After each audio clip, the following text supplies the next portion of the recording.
Be so kind, put BTO. It helps us a lot with the sorting out. And Brian Ferry ends this edition of Sounds of the 70s. Thank you very much for sharing your afternoon with us.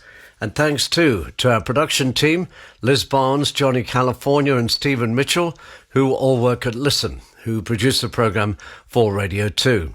I'll be back with The Rock Show on Friday night at 11 and next Sunday afternoon, of course, at 3 for more Sounds of the 70s. Coming up next, it's Sean Keaveney in for Rob Beckett. Johnny Walker saying take good care and I'll see you the next time. Coming up next, it's the news at 5 here on Radio 2. This is Radio 2. On BBC Sounds. And on your smart speaker. Play BBC Radio 2.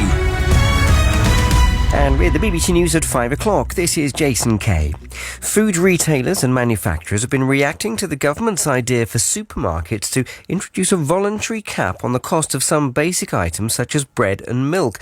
Ministers say the discussions are at an early stage.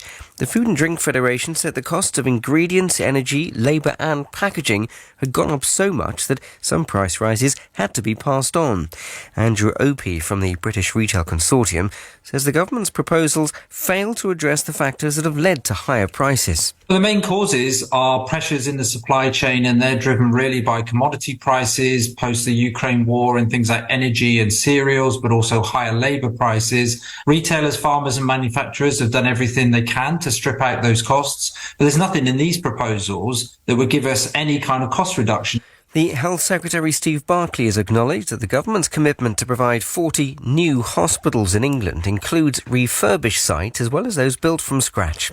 He also confirmed that not all of the work would be completed by the target date of 2030. Votes are being counted in Turkey after a runoff presidential election.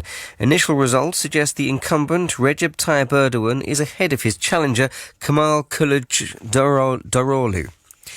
ITV has insisted it has no plans to axe its flagship daytime show This Morning after its former presenter Philip Schofield admitted lying to cover up an affair with a younger colleague. Senior figures at the company are facing questions over what they knew about Mr Schofield's conduct.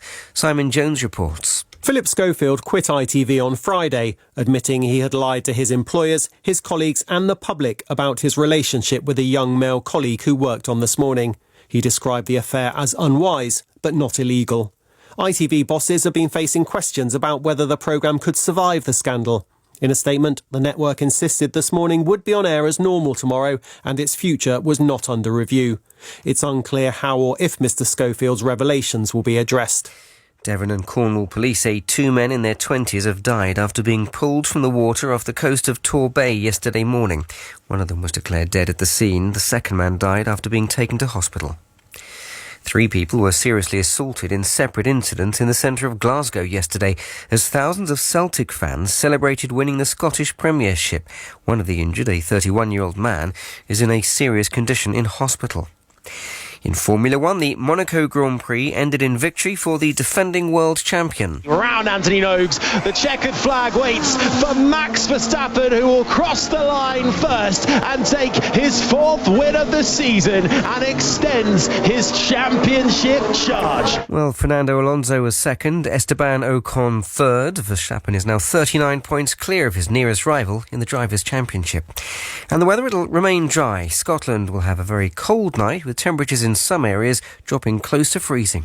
And that's the BBC News at 3 minutes past 5. Time now for the travel news. Let's hear the latest from Orna Merchant. Jason, thank you. In the Scottish Highlands, the A87's blocked northbound at Shield Bridge. It looks as though it happened a while ago, whatever the problem is. Also, roads around Edinburgh city centre